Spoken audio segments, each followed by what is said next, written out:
Everyone, this is me Savia here mark के लिए लेकर आई हूँ एक और रीडिंग जो कि होगी उन लोगों के लिए जो जानना चाह रहे हैं कि क्या आपका पर्सन आपको लेकर इस कनेक्शन को लेकर लॉयल है, फेथफुल है या फिर ट्रस्टवर्दी बिल्कुल नहीं है। तो ये रीडिंग देख सकते हो। सो स्टिक अराउंड। और रीडिंग शुरू करने से पहले रिमाइंड करवा दूँ कि ये एक जनरल रीडिंग है। सबके साथ मैच कर भी सकती है और अगर मैच करती है तो लाइक शेयर और सब्सक्राइब ज़रूर किया करो। कमेंट सेक्शन में ज़रूर मेंशन किया करो कि आपके साथ मैच की है एनर्जीज या नहीं। सो stick around and just be mindful कि अगर आप पर्सनलाइज रीडिंग लेना चाहते हो तो आप अगर पेपॉल से या इजी पैसे पेमेंट कर सकते हो सर, तभी रीच आउट किया करो ताकि आपका भी टाइम वेस्ट नहीं हो और मेरा भी। सो लेट्स सी, क्या जो भी आपके मन में स्पेसिफिक समवन है, क्या ये पर्सन आपके साथ लॉयल है या चीटर है? क्या ये पर्सन सच बोलता है, झूठ बोलता है? Let's try to figure it out. क्या ये पर्सन जो भी है आपके मन में, जिसके लिए भी आपकी रीडिंग देख रहे हो, क्या ये पर्सन आपके साथ लॉयल है, हाँ या ना? Are they loyal to you? क्या ये आपके साथ लॉयल है, हाँ या ना? Forming structure, solid foundation, comfort zone, shadow side, stability, harmony. जो भी स्पेसिफिक समवन है, टू बी ऑनेस्ट इसकी सारी बातें, सारी चीज़ें आपको नहीं पता। ऐसा नहीं है कि वो कुछ छुपा रहा है पर्पसली, ऐसा नहीं है कि कुछ झूठ बोल रहा है पर्पसली, लेकिन सारी बातें आपको इसके बारे में नहीं पता। एज इन इसका नेचर, इसका ट्रू डीप ऑथेंटिक सेल्फ आप उसके बारे में नहीं जानते हो। आप में से मेजॉरिटी लोगों के लिए मुझे लगता है कि पर्सन जो है रिलायबल है, पर्सन जो है वो ऑनेस्ट है, लेकिन कुछ चीज़ें ऐसी हैं जिसके ऊपर आपकी और आपके इस पर्सन की अभी कोई आज सच बातचीत नहीं हुई है, जिसकी वजह से आप इसको उस तरह से समझते नहीं हो जैसा कि शायद समझना चाहिए। आप में से कुछ लोगों के लिए रिगार्डलेस ऑफ कि आपका कनेक्शन कितना पुराना है, कितना स्ट्रांग है, आपके और आपके पर्सन के दरमियान में वो कम्युनिकेशन नहीं हुई है जिसको हम डीप कन्वर्सेशन कह सकते हैं, जिसको हम सोलफुल कन्वर्सेशन कह सकते हैं, जिसकी वजह से आपको इनकी एक साइड जो है वो बिल्कुल नहीं पता। जिस तरह का इनका थॉट प्रोसेस है शायद वो नहीं पता, जिस तरह से अपनी फैमिली के बारे में फील करते हैं शायद वो नहीं पता।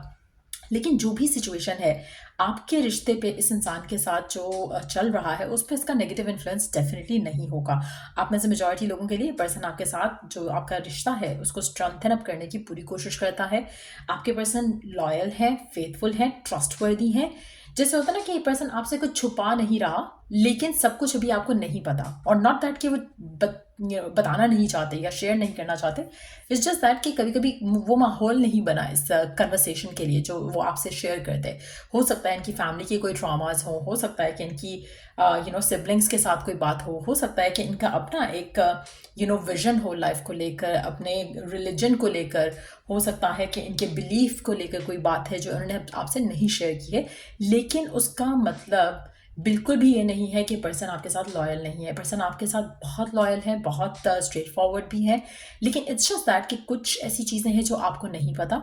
और वो over the period of time जब वो सेफ फील करेंगे या आप दोनों को ऐसा मौका मिलेगा जहाँ पर आप एक दूसरे के साथ हो, जहाँ पर आप डीप कन्वर्सेशंस कर सकते हो, तो डेफिनेटली आपके साथ वो डीप कन्वर्सेशंस करेंगे। एक और चीज़ मैं यहाँ पे मेंशन करूँगी कि समुंदर के पास टाइम बिताना आपके रिलेशनशिप में इमोशनल जो लैक है उसको फुलफिल कर सकता है। सो अगर आप चाहो तो आप सी साइड पे, बीच पे, कॉर्निश पे जा सकते हो, वॉक्स करो, पर्सन के साथ बैठो, बातें शादी करो। उससे आपका रिलेशनशिप इमोशनली जो है वो स्ट्रेंथन अप होगा। आप में से कुछ लोगों के लिए मुझे लगता है कि आपका और आपके पर्सन का उस तरह की बातचीत ना हो पाने का रीज़न एक ये भी है कि आप दोनों कहीं ना कहीं अपने कंफर्ट जोन में रहते हो इस कनेक्शन को लेकर।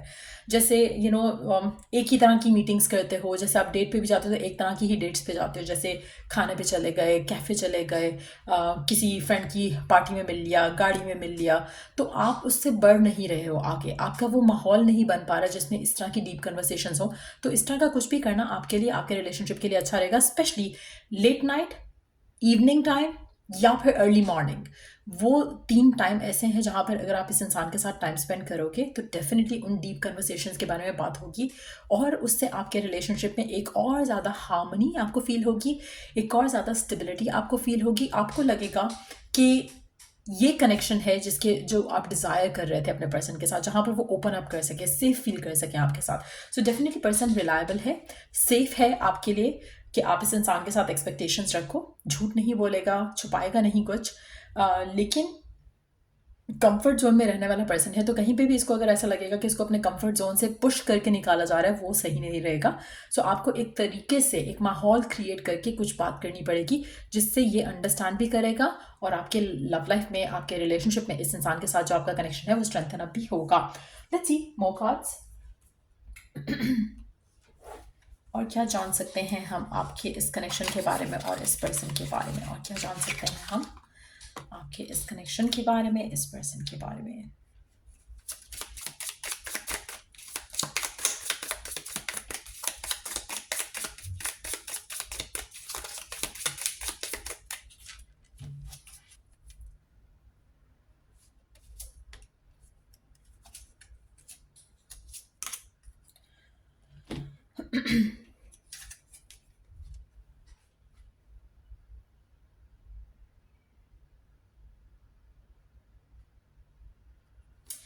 आपको कभी कभी लगता है कि आपको इस इंसान के बारे में बहुत अच्छे से पता है, आप अपने इंट्यूशन को ओवर रेट कर रहे हो राइट नाउ। आपको बहुत सारी चीज़ें ऐसी हैं जो नहीं पता, और ये फिर से वही एनर्जी आई है जो कि ऑलरेडी हमारे स्प्रेड में दिख रही है।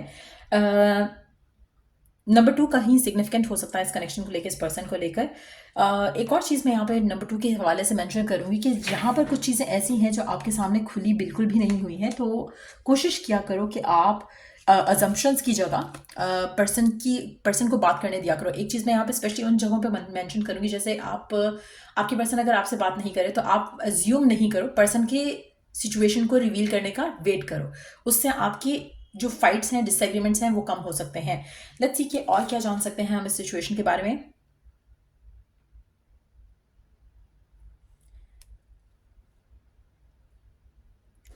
अगेन, कंफर्ट जोन से ना निकलना आपके पर्सन को सबसे कन्वीनियंट लगता है, और जहाँ पर वो अपने कंफर्ट जोन से निकलेंगे खुद से, नॉट आपके पुश किए हुए, पुश करने से, तब आपका रिलेशनशिप इवॉल्व होगा, तब आपका रिलेशनशिप बहुत अच्छे से स्टेबल होगा, हार्मोनाइज होगा, एक सॉलिड फाउंडेशन आप ले करोगे इस कनेक्शन को लेकर, और ये पर्सन खुद करेगा तो ही अच्छा है। अगर आप उसको पुश करते हो या आप उसको रियलाइज करवाते हो कि आप किसी स्पेसिफिक टॉपिक के बारे में बात करना चाह रहे हो, it's not gonna work out.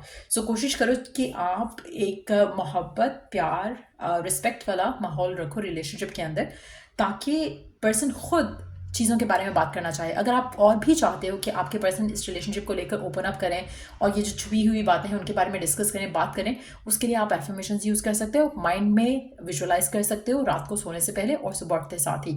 उससे भी आपको इन्फ्लुएंस होता दिखेगा जो पॉजिटिव होगा आपके रिलेशनशिप के लिए।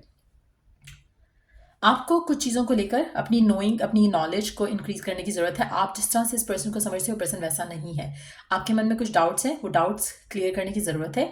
आप में से मेजॉरिटी लोगों के लिए, इवन दो कि ये जनरल रीडिंग है, पर्सन की एनर्जी इज पॉजिटिव, लेकिन आपके मन में डाउट्स हैं, फियर्स हैं, आपको उसको रिलीज करना है। अपने माइंड में कोई भी ऐसी नेगेटिव थॉट खुद से नहीं बना लेनी है जो कि आपके रिलेशनशिप को नेगेटिवली इन्फ्लुएंस कर सके, क्योंकि कहीं ना कहीं आप अपने इंट्यूशन को ओवररेट करते हो। कहीं ना कहीं वो इंट्यूशन नहीं, वो आपका फियर है जो बोलता है लाउड।